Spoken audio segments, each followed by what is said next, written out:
This One's Wife. 10 takeaways from the pumpkin patch performance. Hello, I'm H.G. Tudor.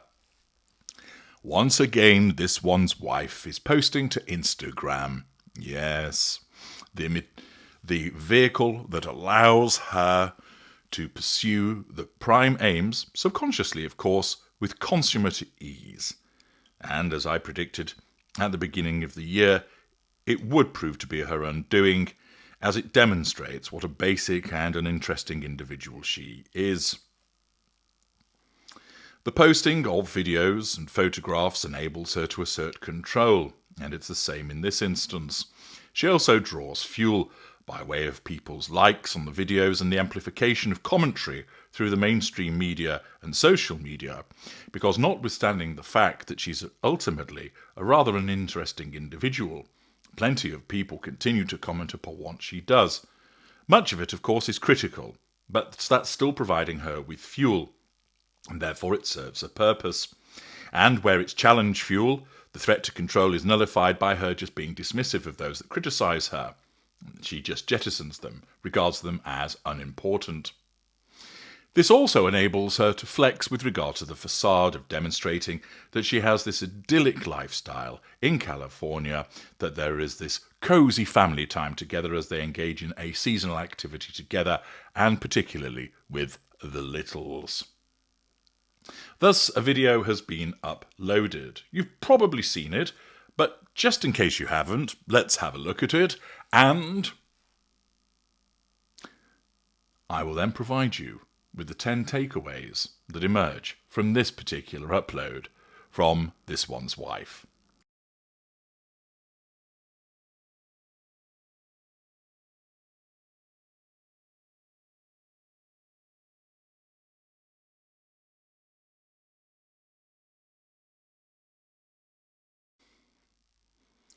What a delightful slice of autumnal pre-Halloween family goodness, I'm sure you'll all agree. The footage is accompanied by the Mama and the Papa's California Dreaming. To avoid copyright complications, I've removed it, but I tell you that that was included for the sake of completion. What do we learn from this piece of footage? What are 10 takeaways that come from it? Well, as you can see from the still that's on the screen, Harry is dressed casually. Jeans, hoodie, baseball cap, and either boots or brogues. Attire that we often see him wearing. Archie's dressed all in black, wearing a t-shirt. But look at This One's Wife. It's the English country lady, as there she is with quilted jacket and, of course, very important to ensure that she's got her Hunter Wellington boots on. After all, look at all that mud that she's having to wade through. Yes, she's cosplaying the English gentry, making it seem like she's out there in the countryside, but oh dear. The fact that a petrol station or gas station sign can be seen in the background rather spoils the look that she's out there in a rural environment. She's clearly still within the environs of the city, and it would appear from news reports that she's at Lane Farms pumpkin patch. So she's not out at some rural retreat, some country idyll, but they've stayed nearby, and this ridiculous woman decides that she's going to stroll out there wearing quilted jacket, Wellington boots, when there's no necessity to do so. Of course, it's a fashion show for her, a performative action whereby all of the photography, all of the filming is done to make her look good.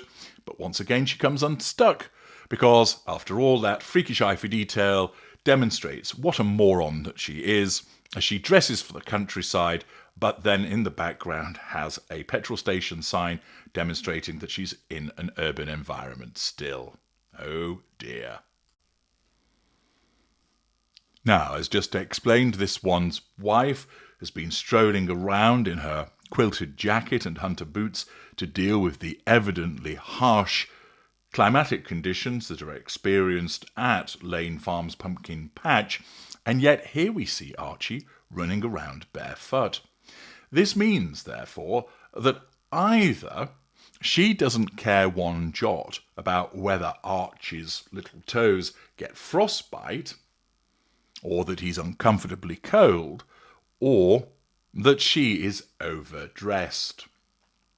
Now, given the fact that the weather forecast confirmed that in their part of the world it was in the 80s over the weekend, assuming that was when this was filmed, then this demonstrates that Archie would be comfortable running around barefoot, although query whether he might tread on something and hurt his foot, but we know that she doesn't care about him because she's a narcissist.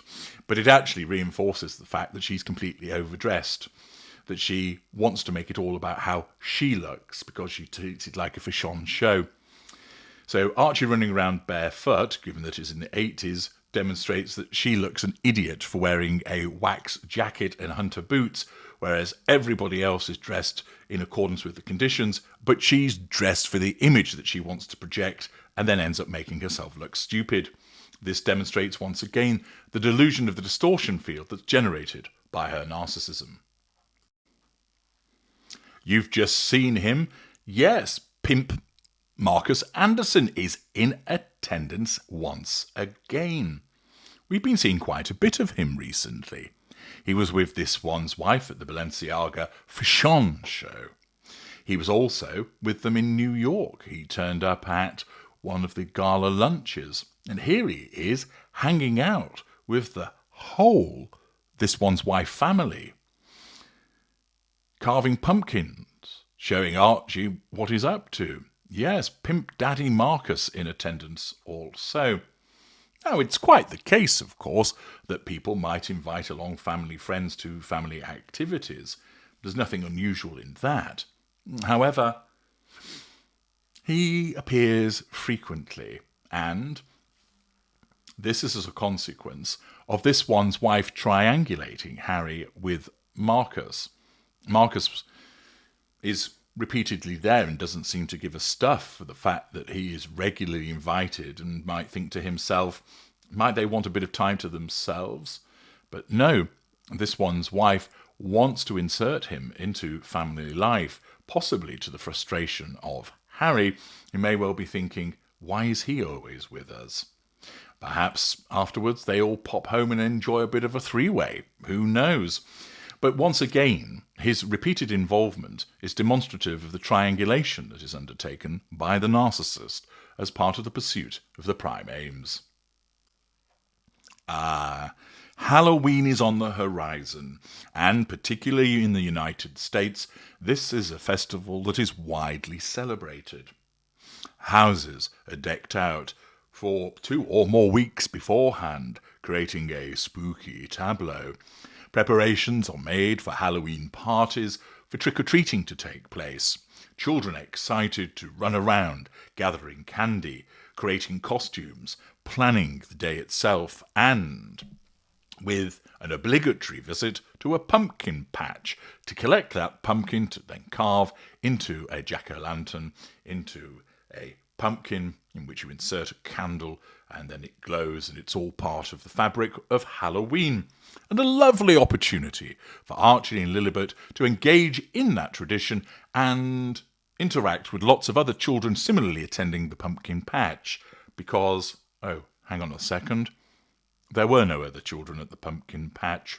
As you can see from the photographs, the only people that were there were Harry, This One's Wife, Pimp Daddy Marcus, and Archie and Lilibet.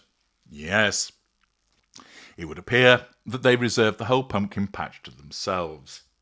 This naturally then allows This One's Wife to freely take pictures and film without the potential problem of including other people in it and the rights issues and privacy concerns that might envelop that.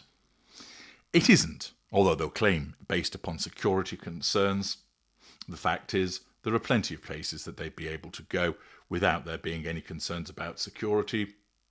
Simply, these children, who usually are kept in the attic, rarely get any opportunity to interact with other children, and they are being deprived, as a consequence of the vanity and need for control that this one's wife has, of an important part of their childhood: other children. You do not see them interacting with other children. They are only ever seen at the Monty Shit Show mansion, or for instance at Disneyland, where there was nobody else seen in the background, that they were seen here at this pumpkin patch, where again there's nobody else that could be witnessed. They are deprived of that interaction, once again demonstrating that the venue was hired simply for this one's wife and Harry, and that the children do not get the full experience of being children. But this one's wife doesn't care about that because she has no emotional empathy. Our next takeaway is that none of them know how to actually carve a pumpkin properly. You can see that Marcus is working away diligently, and Harry also. But there's a fundamental error. You ordinarily remove the top and then scoop out the flesh from inside, creating a hole into which you can then place your candle, which will then flicker eerily. Neither Harry nor Marcus have done that. But if only there was somebody nearby who was particularly adept in the world of crafting, I don't know, someone who regularly held themselves out at being really good in the art of crafting things. Maybe someone who had a recent television series where they demonstrated the way to make different things and were handy in that regard. Oh, but there is, isn't there? There's this one's wife who, oddly enough, isn't shown carving a pumpkin, because why would she lower herself to do something like that when she can leave it to other people to do it? And segueing neatly from our previous takeaway into the next one, we see somebody else who doesn't know how to carve a pumpkin properly, but it's also the return of, yes, Dorito. Doria has returned. We've not seen her for quite some time. Accordingly, this one's wife has taken the non-intimate secondary source that is her mother off the shelf and included her in the activities for some wholesome goodness that can then be shared upon Instagram. It is the return of Doria. The next takeaway from the pumpkin patch performance is in relation to the appearance of Lilibet. Once again, she is seen wearing what looked like pink pyjamas on an outing with straggly, unbrushed hair. Now, this isn't about criticising the child. After all, she has no choice with regard to how she looks because she's reliant upon other people in that regard. Instead, it's a slamming indictment of the attitude of her parents. Why aren't they ensuring that she looks better presented? The fact is, Harry may be incompetent in that regard, and in respect of this one's wife, she simply doesn't care because she has no emotional empathy for her daughter. Indeed, she doesn't want people commenting favourably about Lilibet all of the time. Oh, hasn't she got beautiful hair? Look how well it's been done. Oh, it's in braids or whatever it is. Because she's not allowed to outshine this one's wife. And instead, she makes an appearance whereby many people across social media have highlighted the fact that her hair looks unkept, straggly and unbrushed, and this is rather unfortunate for the poor child to be presented to the world in this way. Takeaway number 8, why weren't the children involved in the carving of the pumpkins? We see Marcus engaged in it, we see Harry, who clearly found it quite a taxing exercise, judging by the look of concentration upon his face. We see newly returned Doria engaging in the pumpkin carving, but not the children.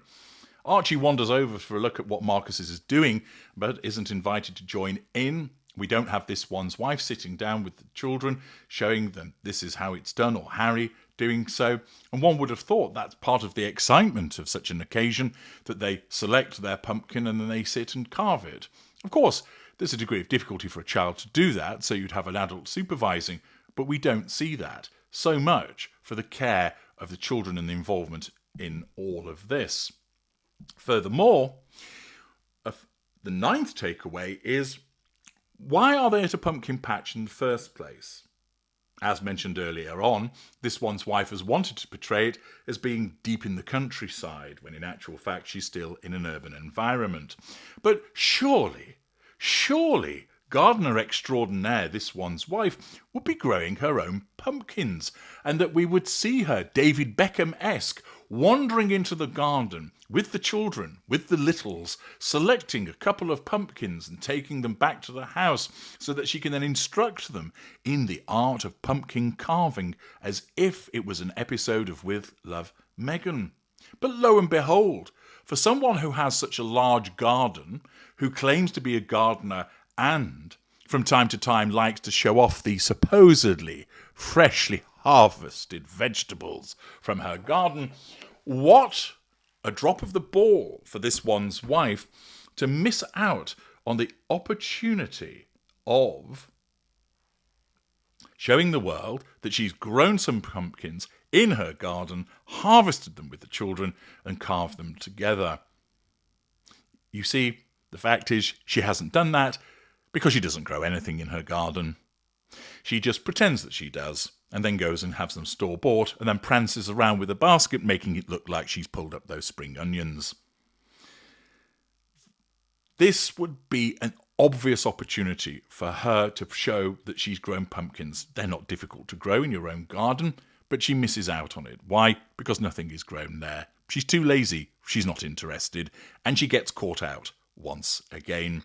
This is as a consequence of the compartmentalization of her narcissism, because it focuses in the moment rather than looking at the bigger picture overall, rather than the continuation of the story, which is, I'm meant to be a gardener and very handy in that regard, and I'm meant to care about doing these things with my children, so therefore it would follow that I would grow pumpkins in the great big expansive garden, harvest them with the children, carve them with the children, and square the circle. But no, she doesn't, because we know she doesn't do that, and she gets caught out once again. And the final takeaway is that there is the briefest of fuzzy teases of actually seeing the children's faces.